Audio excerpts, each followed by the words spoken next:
മഹേഷ് നാരായണൻ സംവിധാനം ചെയ്യുന്ന മമ്മൂട്ടിയും മോഹൻലാലും വർഷങ്ങൾക്ക് ശേഷം ഒന്നിക്കുന്ന ബിഗ് ബജറ്റ് ചിത്രമാണ് പാട്രിയറ്റ്. അതിന് ഇപ്പോൾ തിയേറ്ററുകളിൽ വിലക്ക് എന്നുള്ള വാർത്തകളാണ് വരുന്നത്.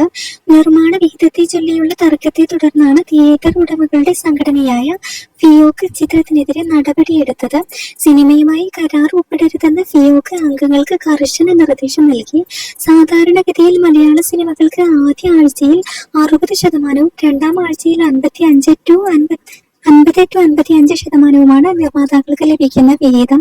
എന്നാൽ പാട്രിയറ്റിന്റെ നിർമ്മാതാക്കളായ ആൻഡ്രൂ ജോസഫ് ഫിലിംസ് കമ്പനി ആദ്യ രണ്ടാഴ്ചകളിലും 60% വിഹിതം വേണമെന്ന നിബന്ധന മുന്നോട്ട് വെച്ചു. ഈ പുതിയ കരാർ അംഗീകരിക്കാനാവില്ലെന്നും ഇത് തിയേറ്റർ ഉടമകൾക്ക് വലിയ സാമ്പത്തിക നഷ്ടമുണ്ടാക്കുമെന്നാണ് ഫിയോക്കിന്റെ നിലപാട്. അത്യന്തം ആധുനിക സാങ്കേതിക വിദ്യ ഉപയോഗിച്ച് വലിയ ബജറ്റിൽ നിർമ്മിക്കുന്ന ചിത്രമാണ് പാട്രിയറ്റ്. വൻ തുക മുടക്കി നിർമ്മിക്കുന്ന ഇത്തരം ചിത്രങ്ങൾ ലാഭകരമാകണമെങ്കിൽ ആദ്യ ആഴ്ചകളിൽ കൂടുതൽ വിഹിതം അനിവാര്യമാണെന്നാണ് നിർമ്മാണ വിഭാഗത്തിന്റെ വാദം.